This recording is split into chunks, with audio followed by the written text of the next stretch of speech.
ಒಂದು ಸೆಲ್ ಅಂತ ಕರಿತೀವಿ ನಾವು ಬ್ಯಾಟ್ರಿ ರೆಡಿ ಮಾಡ್ಬೇಕಾದ್ರೆ ಯಾವ ರೀತಿ ಜೋಡಿಸ್ಬೇಕು ಅನ್ನೋದು ನಮ್ಗೆ ಗೊತ್ತಿರ್ಬೇಕು. ಸೊ ಒಂದಕ್ಕೂ ಸೆಲ್ಲಕ್ಕೆ ಒಂದು ಪ್ಲಸ್ ಇರ್ತದೆ, ಇನ್ನೊಂದು ಏನಾಗಿರ್ತೈತಿ ಮೈನಸ್ ಇರ್ತದೆ. ಹೌದನ್ನೆಲ್ಲ ಪ್ರತಿಯೊಂದಕ್ಕೆಲ್ಲ ಇರ್ತಾವಲ್ಲ. ಎಸ್, ನಾನೀಗ ಏನು ಮಾಡಿದೆನು, ಇದಕ್ಕೊಂದು ಜಾಯಿಂಟ್ ಮಾಡಿದ್ದೇನೆ. ಈಗ ಇದು ಡೈರೆಕ್ಟ್ ಇಲ್ಲಿ ಬಂದೈತಿ. ಈಗ ಇದು ಸ್ವಿಚ್ಚಿಗೆ ತಂದು ಏನು ಮಾಡಿದಾನು, ಜೋಡಿಸ್ಯಾನ. ಈಗ ನಾವೇನು ಮಾಡೋಣ, ಇದನ್ನು ಜೋಡಿಸಂತೀವಿ. ಕ್ಲಿಯರ್? ಓಕೆ. ಸೊ ಇಲ್ಲಿಂದ ಏನು ಮಾಡ್ಬೇಕೀಗ, ಈಗ ಆಲ್ರೆಡಿ ಒಂದು ಏನಿದೆ ಈಗ ನೋಡ್ರಿ, ಇಲ್ಲಿ ಯಾವುದದ ಪ್ಲಸ್ ಅದ, ಯಾವುದೈತೆ ಹೇಳ್ರಿ ಪ್ಲಸ್ ಅದ. ಇಲ್ಲಿ ಏನದ ಪ್ಲಸ್ ಅಂದ ಈ ಕಡೆ ಯಾವುದಕ್ಕೆ ಹೋಗಬೇಕು, ಮೈನಸ್ ಅಪೋಸಿಗೆ ಹೋಗ್ಬೇಕು. ಹಾಂ, ಹಚ್ಚಪ್ಪ ಇಲ್ಲಿ ಟಿಕ್ಸ್ ಹಚ್ಚ, ಹಿಡಿರು ಇಲ್ಲಿ ನೋಡಿರಿ. ಹಾಂ, ಟಿಕ್ಸ್ ಹಚ್ಚ ಇಲ್ಲಿ ಹಚ್ಚೋದೈತಲ್ಲ ನೋಡಿರಿ.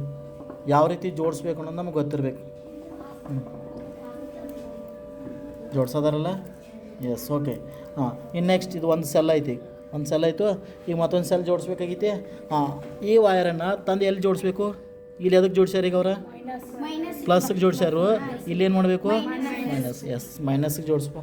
ನೋಡ್ರಿ ಹೆಂಗೆ ಕನೆಕ್ಷನ್ ಮಾಡೈತಿ, ಹೌದಲ್ಲ? ಹಾಂ, ಈ ರೀತಿ ನಾವು ಏನು ಮಾಡಬೇಕು, ಸೆಲ್ಗಳನ್ನ ಜೋಡಿಸ್ಬೇಕು. ಚಿಹ್ನೆಗಳು ಏನಾಗಿರಬೇಕು, ಅಪೋಸ್ ಇರಬೇಕು. ಚಿಹ್ನೆಗಳು ಏನಾಗಿರಬೇಕು, ಅಪೋಸ್ ಇರಬೇಕು. ಮತ್ತು ಇದನ್ನೆಲ್ಲ ಸೊ ಚಿಹ್ನೆಗಳು ಅಪೋಸ್ ಇದ್ದಾಗ ನೋಡಿರಿ ಈ ರೀತಿ. ಓಕೆ, ಇಲ್ಲಿ ಮೈನಸ್ ಇದೆ, ಇಲ್ಲಿ ಪ್ಲಸ್ ಇದೆ, ಪ್ಲಸ್ ಇದೆ, ಇಲ್ಲೇನು ಬಂತು ಮೈನಸ್. ಹಂಗಾರೆ ನಾವು ಇಲ್ಲಿ ತಂತಿಯನ್ನು ಎಲ್ಲಿ ಜೋಡಿಸ್ಬೇಕೀಗ, ಯಾವ ಸೈಡ್ ಜೋಡಿಸ್ಬೇಕೀಗ, ಎಲ್ಲಿ ಜೋಡಿಸ್ಬೇಕು, ಪ್ಲಸ್ ಎಲ್ಲೈತಿ, ಇಲ್ಲೈತಿ. ಇದಕ್ಕೆ ಜೋಡಿಸ್ಬೇಕೀಗ ನಾವು. ಇದಕ್ಕೆ ಜೋಡ್ಸಂಗಿಲ್ಲ, ಎದಕ್ಕೆ ಜೋಡಿಸ್ಬೇಕು, ಇಲ್ಲಿ ಸೈಡ್ ಇದಲ್ಲ ಇದಕ್ಕೆ ಜೋಡಿಸ್ಬೇಕು. ತಗೋಪ್ಪ ಒಂದು ಚೇಂಜ್ ಮಾಡ್ಕೋ ಅದನ್ನು. ಗಮನಿಸ್ರಿ, ಇಲ್ಲಿ ಮೈನಸ್ ಇದೆ, ಇಲ್ಲಿ ಪ್ಲಸ್ ಇದೆ. ಪ್ಲಸ್ಸಿಂದ ಎಲ್ಲಿ ಹೋಗೈತಿ ಮೈನಸ್. ಮತ್ತೆ ಇಲ್ಲಿಂದ ಹೋಗಬೇಕು ಪ್ಲಸ್ಸಿಂದ ಎಲ್ಲಿ ಹೋಗ್ಬೇಕೀಗ, ಮೈನಸ್ಗೆ ಹೋಗಬೇಕು. ನೋಡಿ, ಒಮ್ಮೆ ಪ್ಲಸ್ ಒಮ್ಮೆ ಮೈನಸ್. ಓಕೆ, ಈಗ ಯಾವ್ದು ಜೋಡಿಸಿರು, ಪ್ಲಸ್ ಐತಿ. ಯಾವುದಾಯ್ತು ಪ್ಲಸ್ಸಿಂದ ಎಲ್ಲಿ ಹೋಗ್ಬೇಕೀಗ, ಮೈನಸ್ಗೆ ಜೋಡಿಸ್ಬೇಕು.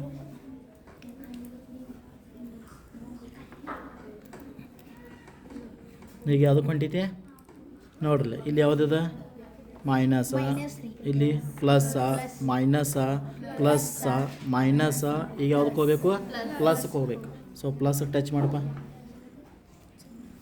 ಪ್ಲಸ್ದಿಂದ ಎಲ್ಲಿ ಹೋಗ್ಬೇಕೀಗ, ಈಗಾಗಲೇ ನಿಮ್ಗೆ ಗೊತ್ತೈತಿ ಸೆಲ್ಗಳಿಗೆ ಎಷ್ಟು ಇರ್ತಾವೆ, 2 ಅಗ್ರ ಇರ್ತವೆ. ಒಂದು ಮೈನಸ್ ಇದೆ, ಒಂದು ಕಡೆ ಏನಿದೆ ಪ್ಲಸ್.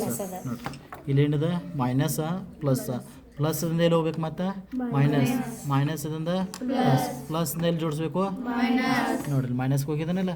ನೆಕ್ಸ್ಟ್ ಇಲ್ಲಿ ಪ್ಲಸ್ಸಿಂದ ನಾವೇನು ಮಾಡೋಣ ಈಗ, ಜೋಡಿಸೋದನ್ನು ಬಲ್ಪನ್ನು ಜೋಡಿಸು. ಕರೆಕ್ಟ್ ಅಂದರೆ ನಮ್ಮ ಸೆಲ್ ಕರೆಕ್ಟ್ ಐತಿ ಅಲ್ಲೋ ಗೊತ್ತಾತೈತಿ. ಆ ಲೈಟ್ ಐತಂದ್ರೆ ನಮ್ಮದು ಕನೆಕ್ಷನ್ ಏನಾಗೈತಿ, ಕರೆಕ್ಟ್ ಆಗಿದೆ ಅಂತಂದಂಗೆ. ನೋಡಿರಿ, ಈ ರೀತಿ ನಾವೇನು ಮಾಡಬೇಕು. ಎಸ್, ಸ್ಟಾರ್ಟ್ ಆಗಿದೆ. ಎಸ್, ಕನೆಕ್ಷನ್ ಏನಾಗೈತಿ ಕರೆಕ್ಟ್. ಹಿಂಗೆ ಬೇರೆ ಬೇರೆ ಸೆಲ್ಗಳಿದ್ದು ಅಂದರೆ ಪ್ಲಸ್ಸು ಮೈನಸ್ಸು, ಮೈನಸ್ ಇದೆ, ಪ್ಲಸ್ಸಿಂದ ಮೈನಸ್ಗೆ ಹೋಗಬೇಕು, ಮತ್ತು ಪ್ಲಸ್ದಿಂದ ಮೈನಸ್. ಈ ರೀತಿ ಏನು ಮಾಡಬೇಕು, ಸೆಲ್ಗಳನ್ನ ಜೋಡಿಸ್ಬೇಕು. ಬೇರೆ ಬೇರೆ ಸೆಲ್ಗಳನ್ನ ಜೋಡಿಸೋದು ಅಂತಂದರೆ ಒಂದೇ ರೀತಿ ಚಿಹ್ನೆಗಳಿದ್ದು ಒಂದೇ ಅಗ್ರಗಳನ್ನ ಜೋಡಿಸಿದ್ರೆ ಅಲ್ಲಿ ಏನಾಗಂಗಿಲ್ಲ, ವಿದ್ಯುತ್ ಹರಿಯಂಗಿಲ್ಲ. ಅವಾಗ ಶಾರ್ಟ್ ಆಗತಕ್ಕಂಥ ಸಾಧ್ಯತೆಗಳು ಇರ್ತಾ ಇದ್ದಾವೆ. ಅರ್ಥ ಆಯ್ತಲ್ಲ? ಎಸ್.